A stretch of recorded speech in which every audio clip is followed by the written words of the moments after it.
Tapos na ang 8 hours duty mo, pero ang fresh mo pa rin. Hello mga perfect person! Tapos na nga ang duty ng taong to. Tignan nyo pa rin ang liwanag ng kapaligiran. Yun nga lang, kahit ganitong oras, napakainit pa rin. Charis! Ang OA! Walang-walang yung init niyan sa pagka-fresh ng taong to. Perfect! Naisipan nga lang ng taong to na i-vlog yung kanyang pag-uwi. Marami kasing nakikurious kung bakit 6:30 yung out pero nakakauwi sa bahay ng alas 8. OMG!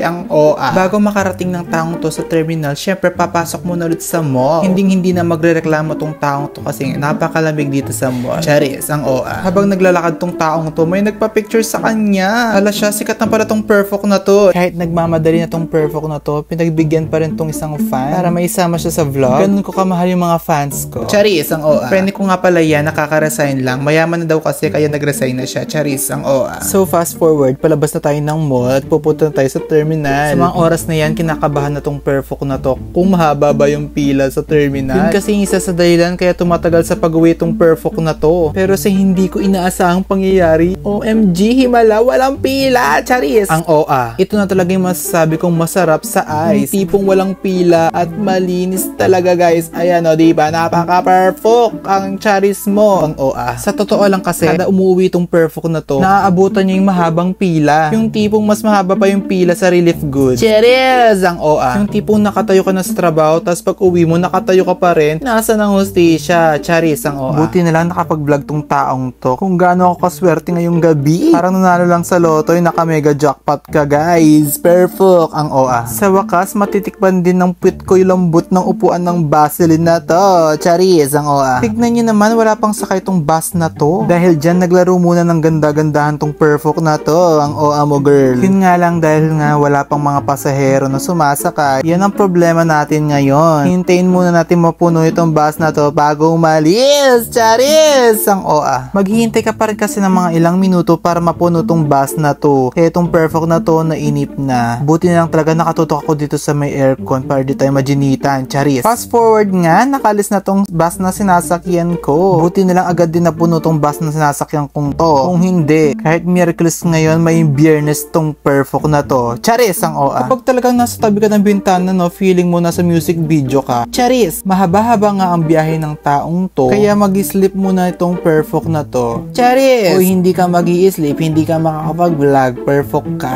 Charis, ang OA. In reality naman talaga, umidlip lang ako, pinapahinga ko lang yung mata ko kasi nga pagod, diba? Alam nyo naman yun guys, Charis. Hindi naman ako talaga natutulog, baka saan pa ako mapadpad na para bang, uy! Charis, ang OA. Yung eksena ko dyan guys, syempre kunyari tulog-tulogan tayo para may ma-vlog lang, no? Habang nakapikit nga ako dyan, inisip ko yung katabi ko, baka isipin niya na nababaliw na tong perfect na to. Kasan siya na ate? Ginawa ko lang naman to para may ma-video ako. Charis. Pero pagkatapos niyan, natulog na talaga ako. Perfect! So fast forward nga, nagising na tong perfect na to. So nakapag-vlog na naman. At parang uulan pa yata. Wag mo munang ibagsak, Lord. Hintayin mo munang makuwi tong perfect na to sa bahay nila. Charis! Ang OA. Fast forward nga, nakababa na ako sa bus. At para bang umulan dito, tignan nyo naman. Parang umulan ng malakas at agad-agad bumaha. Charis, ang OA. Nakarating na nga tong perfect na to sa bahay nila ng ligtas, maganda at fresh pa rin. Charis, ang OA. At saktong nadatnan kong kumakain ng aking mother at ang aking lola. OMG. So kakain na tong perfect na to. Yun lang guys. Bye. Love you.